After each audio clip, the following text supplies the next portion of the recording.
The 2021 NFL Draft is just days away, and we here at Chat Sports are going to be live for every single pick and then grades afterward as well. So join us and help us be the most watched NFL Draft coverage on YouTube by subscribing below. YouTube.com/chatsportstv. That's the link you see. And don't worry, I'll put that in the comments and description as well.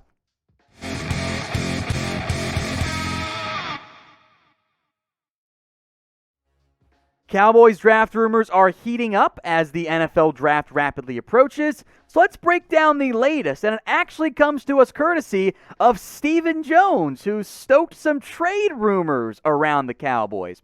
Here's what Stephen Jones had to say.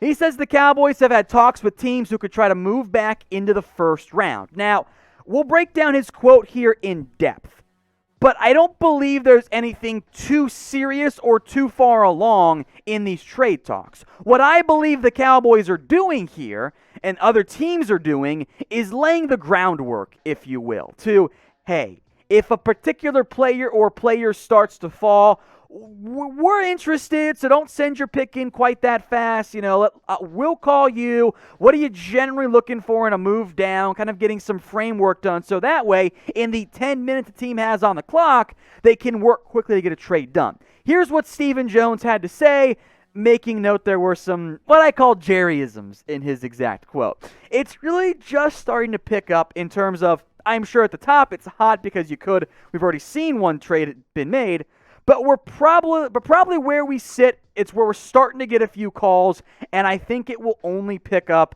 as we get closer to next Thursday. It will only pick up. They finally give you the call, hey, if our guy's there, we'd be interested to move up to the pick and maybe want to fill out a few things like what it would take and those types of things. So to translate a very Jonesy quote, if you will, they're doing prep work there. They're checking out and seeing what the cost would be other teams and being aware of, hey, this is what it might cost if we want to go get somebody. In theory, the haul would come if a quarterback falls. Now, you could also see a team jump a team like the Giants and Eagles if they want a receiver. LA, Arizona, they make sense to me there. LA also in the market for a left tackle if, say, Rashawn Slater is on the board, which the Cowboys might also just want him. And then teams like the Patriots, Washington, which would be very expensive for them to move up, and Chicago could all be in the market to go get a franchise quarterback. Now, the problem with moving down is you're trading away from the best player on your board. That might be Patrick Surtain, for example. If you move down to 15 with New England or to the Bears, ideally you'd get J.C. Horn, right? I don't know how realistic that is. I think there is a very real possibility that if the Cowboys move down from 10, they miss out on both Surtain and J.C. Horn. And that might be a deal breaker for them as it relates to the NFL draft. Other guys that could be on the board, Christian Darrisaw, if you want to go tackle, depending on just how far you go, either 15 or 20. I think Patriots and Bears make the most sense logically. Zaven Collins, they like him. Caleb Farley, if the medical checks out. Greg Newsome, all those are potential trade-down options. But I think the cost would be expensive because I love Jeremiah Owusu-Koramoah. I doubt the Cowboys would go that route. At least I would hope that they could go that route, but I'd be pretty surprised there. So trading down, moving away from a good player, that would be expensive. And I don't think the Cowboys would be like, oh, yeah, sure, we'll do it for next to nothing. So what do you guys want to do here? Do you want to trade down in this year's draft, especially if Surtain or Slater are still on the board? Let me know what you guys think. Type Y for yes or type in N for no. Let's chat NFL draft and the Dallas Cowboys here. Could they go safety early? This one, which is really more of a suggestion than anything else, comes to us from Darren Woodson. Of course, I'd argue the Cowboys' last great safety. Woodson says if Dallas wants a playmaking safety, then they'll have to add one early. And we'll get to his full quote in a minute, but I think Woodson's right in general. The Cowboys for years now have passed on the chance to add that impact playmaking safety. I'm still not over the Juan Thornhill debacle. Now, I will make note that new defensive coordinator Dan Quinn has invested early round picks in safety before. Here's what Woodson had to say. I think if you want a safety and you feel like you need to fill the void of a playmaker at that position, then you probably have to get one a little early. If you're looking for a playmaker, go get one early instead of thinking through the process of, I can turn a special teams player into a safety, or I can go in the 4th, 5th round and find a guy that's serviceable to play that position. If you want a big-time playmaker, it's just part of it. You roll the dice and go early, and hopefully you get a playmaker. Simply put, Darren Woodson is 100% right.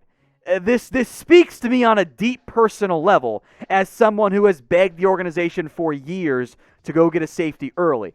At this point, I honestly don't care who it is. If the Cowboys invest in a potential rangy, playmaking free safety, I will be happy. The draft is a crapshoot. You might not get a good player, but at least they're trying, and it would represent a philosophical shift from this organization. So is this the year that the Cowboys draft a safety early? Get your votes in for me in the comments section. Type 1 for you think that it is, or type in 2 for you don't think that's actually the case and you think they're going to go in a different direction in the end. So get your votes in for me right now. Is this the year the Cowboys draft a safety? Type Y for yes, or type in N for no. Now, 5 names here that I want to mention here.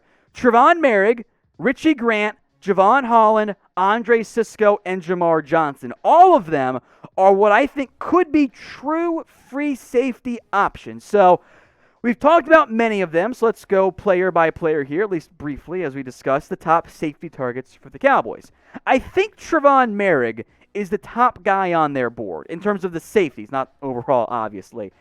I worry a little bit about him being a true free safety. He played a lot of split safety coverage last year. Ironically, if Mike Nolan was their DC, he would unquestionably be their number one guy as far as I'm concerned, and as far as I would be viewing this Cowboys defense. But he's a good athlete, good enough, offers playmaking ability. I would have interest in Trevon Moehrig. I don't know if I want to move up for him, but round 2, which I doubt he's there, I'm all for it. Richie Grant, a guy I know many of you guys like here, I'm a big fan as well. Did not test quite as well as Moehrig did, but I think has the instincts and overall athletic ability to be a free safety. I would love him at 44. Jevon Holland is my next safety here, although these are not ranked in any particular order. He is my number 3 safety. Kind of look at that round 2, round 3 type of grade from me. The last time we saw him, he was a nickel corner for Oregon in 2019. 2018, he did play free safety. I worry about making him back to being a full-time free safety. I think athletic ability is there. Oregon's pro day was juiced naturally, as they all were this season. But Dan Quinn was at his pro day. I think the Cowboys might like him quite a bit. All right, Cisco is next up here. If you want playmaking, that is Cisco very much to a T. He offers plenty of it. He also has been burned a little bit more often than what I think you would really want to see out of a free safety. But the playmaking unquestionably is there for the Dallas Cowboys. Then there's Jamar Johnson, a one-year starter for Indiana. The range is there. The athletic ability can kind of come and go a little bit there. 4 interceptions, though. That does offer playmaking. Now, in general, I am waiting as long as possible to truly study these safeties in depth because I don't want to get my heart broken quite as early this time around. I want it to hurt less this year. But I think Johnson could be in play for the Cowboys, maybe round 3, round 4 in particular. Now, as mentioned, the NFL Draft will be live on Chat Sports. I hate when I used to watch, now I do it for my job, which is awesome. I used to hate watching the major network coverage where when you get to day 3, they're not talking about the players anymore. Instead, they're doing interviews with head coaches talking about the round 1 guys. I already know about Trevor Lawrence. I don't need to hear Urban Meyer talk about him. Tell me about the random 4th round pick that just happened. That's what we do at Chat Sports. So if you're not already, go subscribe. We will have 7-round coverage. It's youtube.com/chatsportstv. Let's focus now on some different information. Cowboys players at their workouts, 4 stars on this one. As I'm sure many of you have already heard, a lot of NFL teams are choosing, or players I should say, are choosing to not attend the quote-unquote voluntary workout. The Cowboys are showing up. They are at OTAs, these workout phases there. Other teams have opted out. They've boycotted at the suggestion of the NFLPA.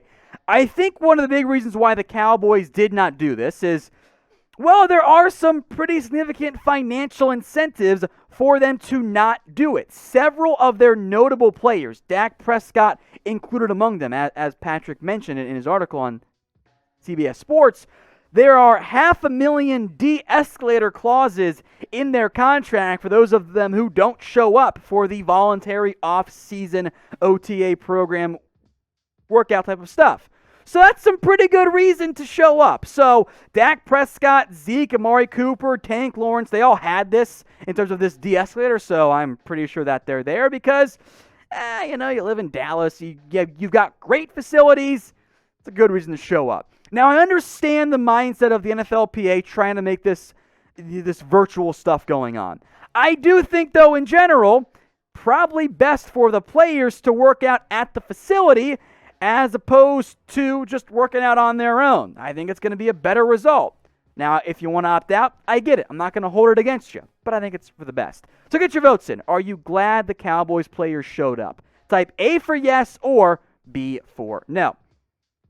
I did want to get into the Trevon Diggs, I'm just going to call it drama. There's a lot to unpack here, so bear with me as I do my best to explain it. I also want to mention Black Sports Online, who had a pretty good recap of all the screen grabs of what's been going on Instagram. So Diggs was accused, briefly I should say, of assault and harassment by rapper Chinese Kitty. I do not know who that is. I'm not big into the Instagram game, so my apologies if that's a bit unclear. Anyway, she did, however, delete most of the accusations on her Instagram. She put it on her story and posted all these photos of not saved in her phone numbers contacting her and said it was Trevon Diggs. Now later, as you'll see a bunch of these here right now on screen, she deleted most of these. The number ones, the ones calling out Trevon Diggs, except for this one. And then she added something about people taking an L that claimed Diggs, as near as I could tell, because it's very vulgar and frankly not great grammar if we're being honest here, said that he sent a homegirl after Chinese Kitty to handle it. Now, again, shout out Black Sports Online for pointing this out. Well, apparently one of Diggs' friends, Jada Christie, she claimed that she was the one who did all of that. And she was the one who was messaging Chinese Kitty, not Trevon Diggs, and Chinese Kitty knew all of that. Long story short, as near as I can tell, and I don't want to state this is 100% the facts or anything because it's all really weird and unclear and a lot of drama going on there, I don't think it was Diggs who sent any of those messages, which would explain why Jada Christie had claimed that she was the one who had done it, and also why Chinese Kitty then deleted all of those messages or those stories off her Instagram. Also, the phone numbers that Chinese Kitty had posted the area codes did not match where Trevon Diggs has lived. So I genuinely don't think it was Diggs. I'm not sure. There's a lot of weird stuff that's going on there. So here's what I would say in general to wrap this up. Just let the whole thing play out. Don't freak out one way or the other. Don't assume anything. And let's just see what happens. If it wasn't Diggs, awesome. If it was Diggs, okay, we got a whole bunch of problems going on here. So I wanted to make note of it since many of you asked about it. I don't really know what the truth is, so let's just see what happens on that front.